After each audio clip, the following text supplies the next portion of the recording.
Reprenons notre récit où nous l'avions laissé. Après s'être rendu à la ville de Laeda et écouter les conseils de Joseph, Rebecca comprit que pour obtenir les réponses à ses questions, il lui fallait se rendre au bourg d'Éole. Cependant, elle ne s'y rendrait pas seule, car entre-temps, Vorax le Syriaque l'a contraint de l'accepter à ses côtés dans l'espoir qu'elle puisse le conduire à Tatos. Chose qu'elle accepta avec regret. Une fois la nuit tombée, nos deux protagonistes allumèrent un feu de camp et bivouaquèrent en attendant le lever du jour. Rebecca faisait tout son possible pour essayer de déchiffrer le livre. Mais c'était difficile quand un lézard de 2 mètres de haut mastiquait de la viande de biche la bouche ouverte à 30 cm d'elle.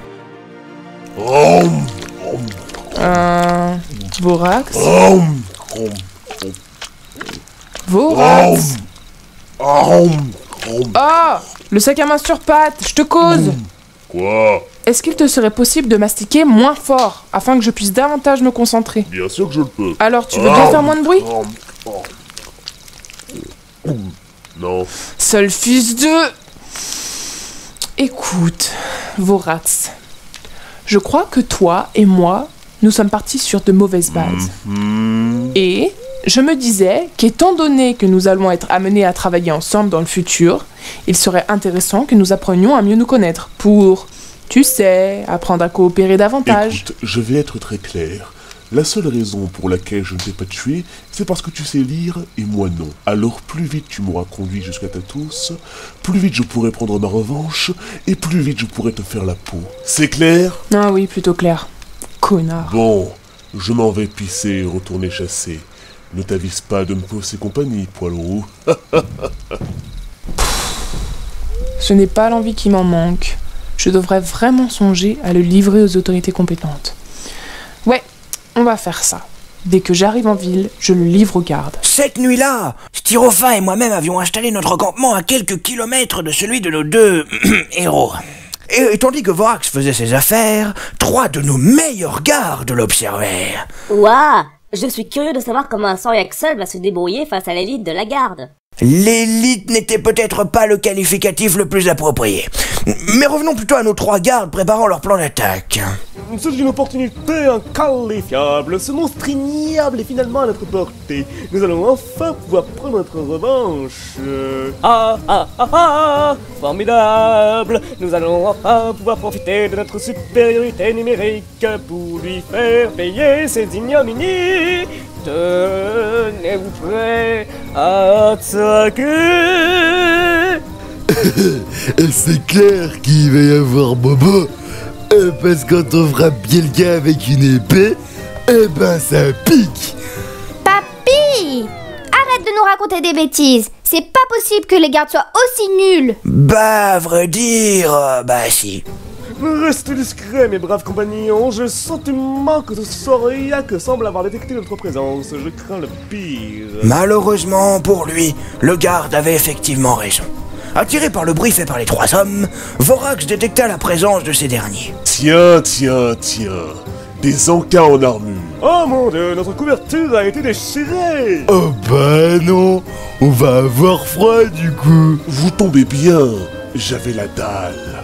Tandis que l'affrontement venait de commencer, Rebecca entendit les bruits du combat et, intriguée, décida de se rendre sur les lieux. Bordel, mais qu'est-ce qu'il fout ce con? Oh, je suis mort. Oh mon dieu, le chef a été vaincu. Bon appétit, Vorax. Hé, gros monstre. Oui, qui le demande? Je suis Tristan. Tu te rappelles de moi? Non. Je suis le seul rescapé du campement que tu as attaqué. J'en ai attaqué 1000 cette semaine. Tu as osé t'en prendre à Robert, Roger, Norbert, Raoul et Geoffrey. Eh bien, je vais les venger. Prépare-toi, gros monstre. Tu ne le sais pas encore, mais tu es déjà mort. C'est ce qu'ils disent tous. Mes amis, donnez-moi la force de venir à bout de ce monstre. C'est ainsi que Tristan, guidé par les esprits de ses amis, se rua sur leur meurtrier, déterminé à les venger, et se fit décapiter en un coup. Bref, suite à quoi, Rebecca finit par arriver sur les lieux, se demandant ce qui avait bien pu se passer. Quelqu'un peut m'expliquer ce qui se passe? Prépare-toi à l'appréhender. Attendez, Vous êtes des gardes? Ah mais bon sens, que je suis contente de vous voir. Je cherchais justement des gens comme vous. Chouette, une femme sans défense. Hé Francis, on n'a qu'à s'en prendre à l'ami du Sauriac. Comme ça, ce dernier sera forcé de poser les armes. Quoi? Mais attendez, je suis pas avec lui. C'est justement pour ça que j'aimerais que vous le... Prépare-toi à l'appréhender. Attendez, vous avez l'air d'être de braves gens, ça m'ennuierait de vous faire du mal. C'est ennemi. Et merde. C'est ainsi, dans un geste de légitime défense, que Rebecca invoqua son sort de foudre pour désarmer les gardes. Je suis vraiment désolée, je ne voulais pas... Oh mon Dieu, nous sommes à leur merci. Vite, vite, vite, vite. Appliquons le protocole 987. Le protocole 980 quoi? Les capsules de poison. Non, non, attendez, ne faites pas ça. Oh putain, mais c'est horrible. Ouais, j'avoue, avec tout ce poison dans leur corps, on va pas pouvoir les manger. Tu veux bien fermer ta grande gueule? Je viens de perdre une des seules chances que j'avais de te remettre aux autorités. Une chance de quoi? Mais Vorax n'eut pas le temps de s'interroger, car une armée de 100 soldats, dirigée par le magnifique et charismatique Jalionir, c'est-à-dire moi, ainsi que par Styropha, le magicien de sombre montagne, émergea sous leurs yeux ébahis, prêt à mettre aux arènes nos deux héros. Enfin, le Sauriac, nous l'avons trouvé. Reste sur tes gardes. Il a beau être né mal formé, il n'en reste pas moins dangereux. De quoi tu m'as traité, espèce de barbu? Maître, regardez, il y a une jeune fille avec lui. Yo les mecs! Identifiez-vous! Du calme les gars, je suis... Elle est mon associée. Quoi? Mais pas du tout! Bah si, tu te rappelles pas? On a passé un pacte ensemble. Tu me fais la lecture, et moi je tue. Non, non, ne l'écoutez pas! De toute évidence, ce type est fou allié. Jaeonir, utilise tes pouvoirs pour sonder leur esprit. Le Sauriac ne ment pas, ils ont bien conclu un pacte. Vous? Vous pouvez lire dans les esprits? Alors oui, c'est vrai, mais en même temps, j'avais pas trop le choix. Il menaçait la vie d'un civil et... DS, il a aussi tué Billy, Francis, Bobby et Tristan. Oui, enfin, techniquement, c'est eux qui se sont donné la mort. À part un troisième, que j'ai buté, et un quatrième qui voulait se venger, un truc du genre. Espèce de monstre, je vais Attends, Jaeonir! Trop de sang a déjà coulé ces derniers jours. Avant d'engager le combat et risquer des pertes supplémentaires, essayons d'en apprendre plus sur ces deux individus et tâchons de comprendre leur motivation. On peut pas directement passer à la partie où je vous tue tous, que vous me demandez de vous épargner et que je dis non. Bah ça me semble clair, maître, c'est un fou dangereux qu'il faut neutraliser. Croyez-moi, rien ne me ferait plus plaisir. Et vous êtes... Rebecca Lawson, mélégalore professionnel pour vous servir. À qui ai-je l'honneur? Voici Jaeonir, le héros pourfendeur de Tatos. Tatos! Désolé, j'ai des soucis. C'est une manie à lui, de ce que j'ai compris. Il est cinglé. Je disais donc, voici Jaeonir, pourfendeur de vous savez qui, et héros de l'esprit. Quant à moi, je suis Styropha, magicien des sombres montagnes et membre de l'Académie des Mages. Bah moi je suis Vorax et j'aime bien tuer des trucs. Je vais te demander de me suivre, Vorax. Moi et mon escorte, on va te conduire au bordéol, où tu seras jugé et exécuté pour les crimes que tu as commis. Ça a l'air amusant, mais néanmoins je préfère... Attendez, vous avez dit le bourdéol? Là où se trouve le roi Éole, souverain de la ville d'Éole, capitale du royaume d'Éole? Ouais, c'est ça. D'ailleurs, faudra vraiment qu'on change le nom de nos provinces un jour. Bon, enfin, c'est pas le sujet.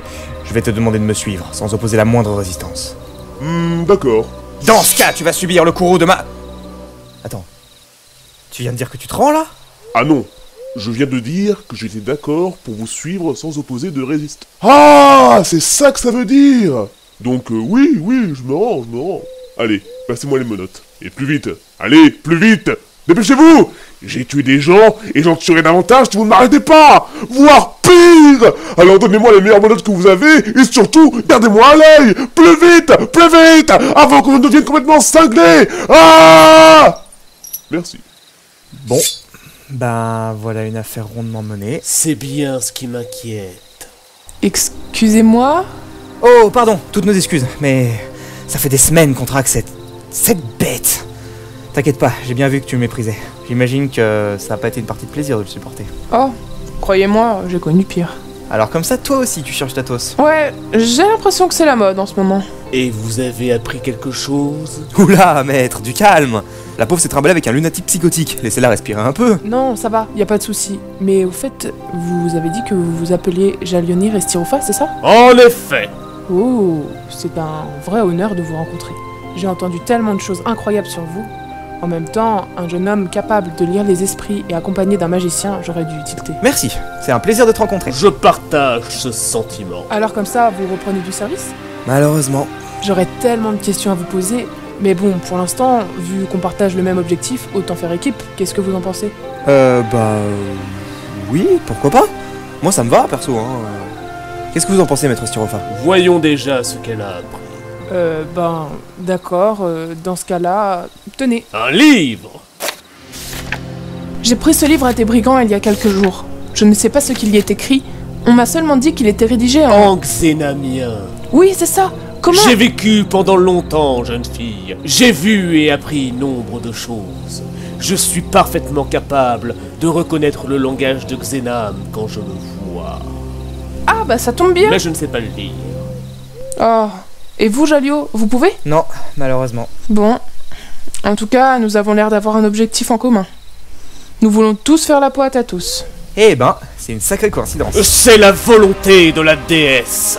Il me paraît évident que ce n'est pas un hasard si nos chemins se sont croisés. Oui, je le sens. Nos destinées sont liées. Il est toujours aussi dramatique. Oh, ne lui cache pas son plaisir. Bon bah, on y va? Fort bien, Rebecca. L'aventure nous attend.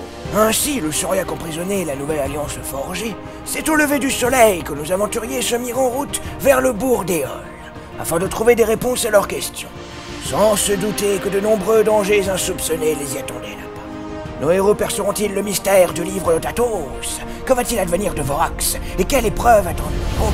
Vous le saurez demain soir. Allez, bonne nuit les enfants.